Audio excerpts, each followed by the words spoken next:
नमस्कार दोस्तों, आप सभी का स्वागत है हमारे YouTube channel master of physics में।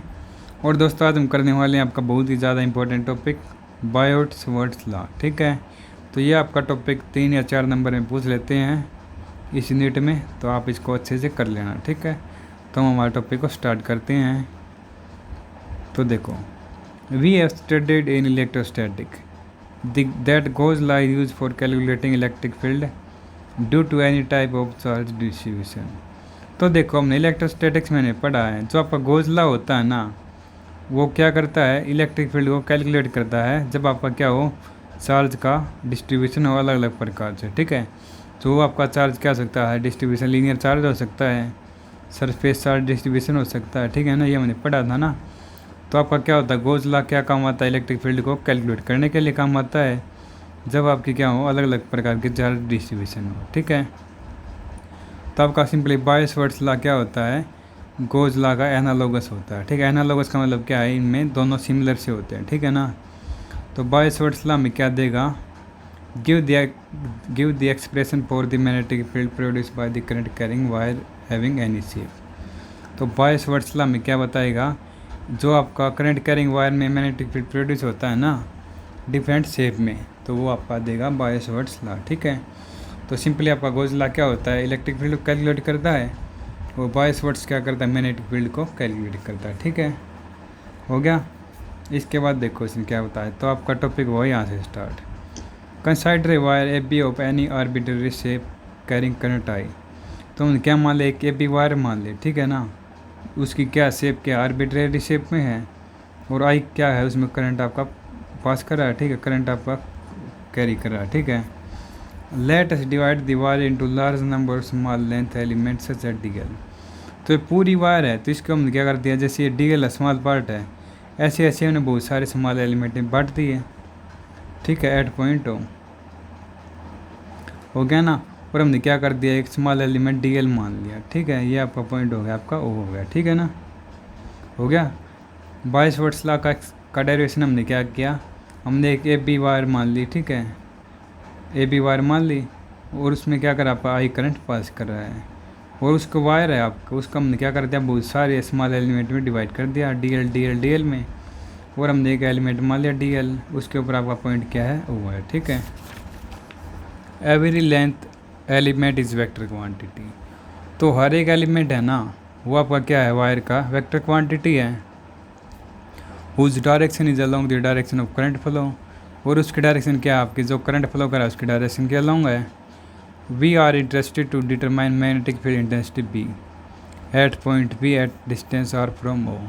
तो हम क्या करेंगे, मैग्नेटिक फील्ड इंटेंसिटी निकालेंगे पॉइंट पी के ऊपर, वो क्या आपकी ओरिजिन से डिस्टेंस आर के ऊपर। ठीक है, तो हमने क्या कर दिया, पी पॉइंट के ऊपर हम क्या करेंगे, बी निकालेंगे मैग्नेटिक फील्ड इंटेंसिटी, और वो क्या आपका ओरिजिन से आपकी आर डिस्टेंस के ऊपर है। ठीक है, तो यही पता है अकॉर्डिंग टू बायो-सवार्ट्स लॉ। तो बायो-सवार्ट्स लॉ के अकॉर्डिंग आपका क्या होगा, पी पॉइंट के ऊपर आपका फील्ड क्या होगा, करंट एलिमेंट डी एल के कारण D B is equal to K I D L sine theta upon R square. K की वैल्यू आपकी क्या होती है मैग्नेटिक फील्ड में, यू नोट अपॉन 4 पाई, ये आपकी क्या होती है, कॉन्स्टेंट वैल्यू होती है। ठीक है ना, होगी। और इसकी एस आई यूनिट आपके पास क्या होती है, सॉरी वैल्यू क्या होती है कांस्टेंट की, 10⁻⁻7 वेबर पर एम्पियर पर मीटर होती है। ठीक है ना, इस कांस्टेंट की value. The term new note is called permeability. New note आपकी क्या होता है, परमेबिलिटी होती है फ्री स्पेस की या वैक्यूम की। तो वैल्यू ऑफ कांस्टेंट के की वैल्यू क्या होती है, डिफरेंट मीडिया के लिए डिफरेंट होती है। ठीक है, तो डी बी आपका क्या होगा, मैग्नेटिक फील्ड इंटेंसिटी आ गई स्मॉल एलिमेंट डी एल के लिए, कि आपका क्या कांस्टेंट है, जिसकी वैल्यू आपके पास क्या न्यू नोट अपॉन 4 पाई है, और इसकी वैल्यू आपके पास क्या 10⁻⁻7 वेबर पर एम्पियर पर मीटर होगी वैल्यू। ठीक है, आई आपका करंट है, डी एल आपका जो आपने स्मॉल एलिमेंट माना है लेंथ का, वो है, साइन थीटा क्या हो गया, थीटा का एंगल हो गया आर और बी के बीच में। ठीक है, हो गया ना, हो गया क्लियर। आर स्क्वायर आपकी क्या है, पी पॉइंट के ऊपर आप जो मैग्नेटिक फील्ड को कैलकुलेट करें ना ओरिजिन से, वो आपका क्या है, आर है। ठीक है, दूरी। और के की वैल्यू आपकी क्या होती है, डिफरेंट मीडिया के लिए डिफरेंट होती है। ठीक है, इसके बाद हमने क्या कर दिया, further the direction of D B is determined by right hand palm rule. तो डी बी की हम डायरेक्शन को क्या कर सकते हैं, राइट हैंड पाल्म रूल से डिटरमाइन कर सकते हैं। The rule state that if you imagine that current wire is held at right hand palm. Palm आपका देखो ये होता है, पाम मतलब ये हथेली होती है, ठीक है ना।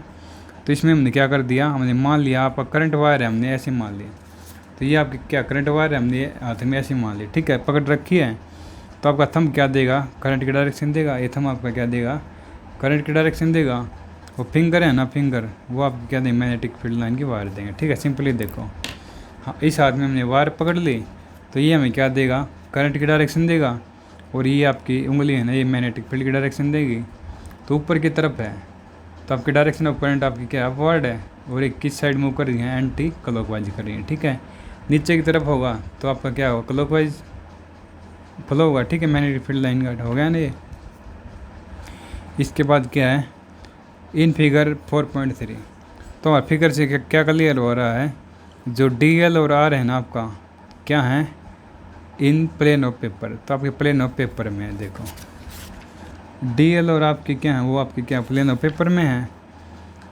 If we apply the above said rule, यदि हमारा अबो जो हमारा बायस फुट हमने अप्लाई कर दिया, we get magnetic field line clockwise and perpendicular to the plane of paper inward at point P. When the point P is taken to left side of wire, the direction of B become perpendicular to the plane outward। तो ये हमने बता दिया था आपको, देखो ये हमारा लेफ्ट हैंड रूल था, ठीक है।